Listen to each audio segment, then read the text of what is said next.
Morning বন্ধুরা, এখন বাজে এখন 3:30 বাজে। তো সকাল থেকে এখনও কোনো ব্লগ করিনি। তো এইমাত্র চান করে পুজো দিলাম, রান্না করলাম। তো এখনও খাওয়া দাওয়া হয়নি, মাঠে গরু আছে। তো বাড়িতে আনবো, এনে জল টল দিয়ে ওদেরকে খাওয়াবো, তারপরে খাওয়া দাওয়া করবো। পেটটা প্রচণ্ড খিদেও পেয়েছে, পেটটা ব্যথাও করছে, জানি না কেন। আর একটা করে মেয়ে আছে যে চান করতে চায় না, জোর করে চান করিয়েছি। দেখো, মাথাটা মুছিয়ে দিতে চেয়েছি, মাথাটা মুছিনি। দেখো, মাথাটা এখনও ঠান্ডা লেগে যাবে, তখন বুঝতে পারবে। আমি মুছতে আসি, বলছে কি তুমি মুছিয়ে দিলে হবে না। ওর বাবা জোর করে চান করিয়ে দিল, হাত পা ধুয়ে ঘরে চলে আসছিল। তো ওর বাবা জল দিয়ে দিয়েছে। কি কি হবে? ওর ফোড়া হয়েছে একটা, ওটারই ব্যথা, ওইটাই বলছে। তো চলো এখন গরু ছাগল নিয়ে আসি, তারপরে খাওয়া দাওয়ার সময় তোমাদের সঙ্গে শেয়ার করবো। তো কেন জানি না সারাদিন এমন ভাবে কাটছে, ব্লগ করবো সেরকম সময় পাচ্ছি না, ছোট ছোট ব্লগ দিচ্ছি।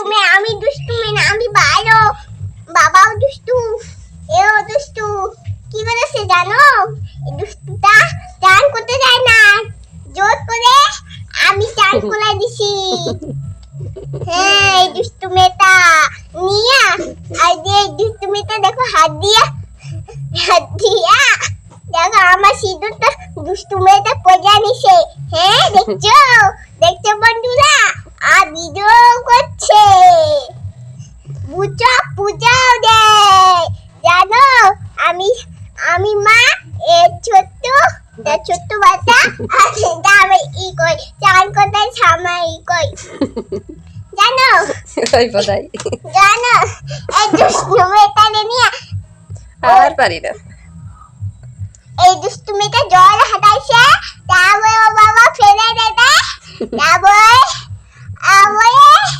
তারপরে দুষ্টু মেয়েটা আমার বাবারে মার দিতে, তারপর আমি থাপ্পড় দিলাম। আমি থাপ্পড় দিলাম। তার মানে আমি না তুই। দুষ্টু মেয়ে কোনটা? এটা আমি না। দুষ্টু মেয়ে কোনটা? এইটা আমি না।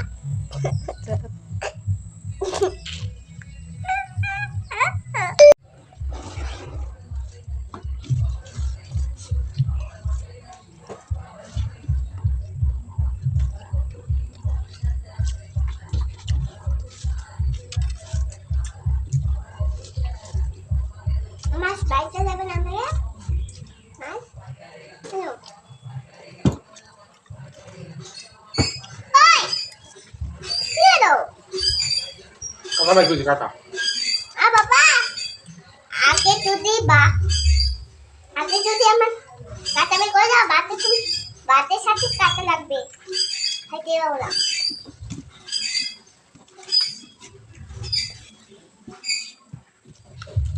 তো বন্ধুরা, সারাদিন আর কোনো ব্লগ করিনি।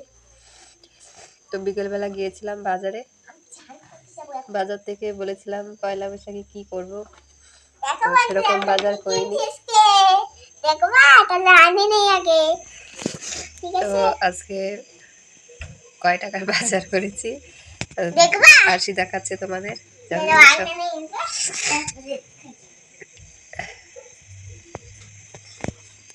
আরশি কেমন করে উঠবে।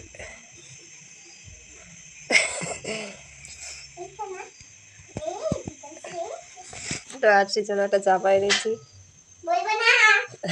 বলতে না করছে আমাকে, তাড়াতাড়ি নিয়ে এসো। জুতা মার জুতা, আমি কালকে দিদুমবাড়ি পূজা। এই জুতোগুলো এনেছি আমার কাছে না। আমার যখন বিয়ে হয়েছে প্রথমবার, তখন পাকায় প্রচন্ড ঠান্ডা লাগতো এক জায়গা থেকে অন্য জায়গায়, তখন আমাকে এরকম টাইপের জুতা এনে দিয়েছিল। কিন্তু ওগুলো প্রচুর সুন্দর ছিল, কিন্তু আজকে এগুলো দেখলাম তাই নিয়ে এসেছি। আমি একটা কথা বলি, মা জুতা সেমন, এই জুতাটা ফিতে নষ্ট হয়েছে, এই জন্য দাঁড়াও, এই দেখো আমার দিদুমবাড়ি যাবো, এই জামাটা কিনেছি। মা একটা লাল আরশির জন্য এই জামাটা এনেছি, আমি এই জামাটা আনছি, ভালো লেগেছে আমার জামাটা, কালারটা। আর এটা সেই পিছলা নেতেই যে বলে পিছলা না, কাপড়টা মোলায়েম, পরে মজা বাবা। আরে এখানে দোবা ধুইয়া দেখবা, নরম হয়ে যাবে। ঠিক বলেছো।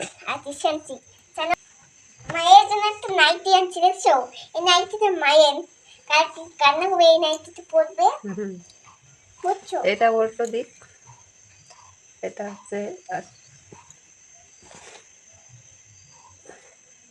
সিম্পলের মধ্যে এনেছি। তো কেমন হয়েছে কমেন্ট করে বলবে, আমার সোনার জামাটা কেমন হয়েছে সেটা তো কমেন্ট করে বলবেই তোমরা। এই জামাটা আমি কালকে দিদুন বাড়ি পরে যাবো। তো চলো, টাটা। টাটা। আজকে ব্লগটা এই পর্যন্তই, দেখতে থাকো, পাশে থেকো, অনেক অনেক ভালোবাসা দিও। চলো।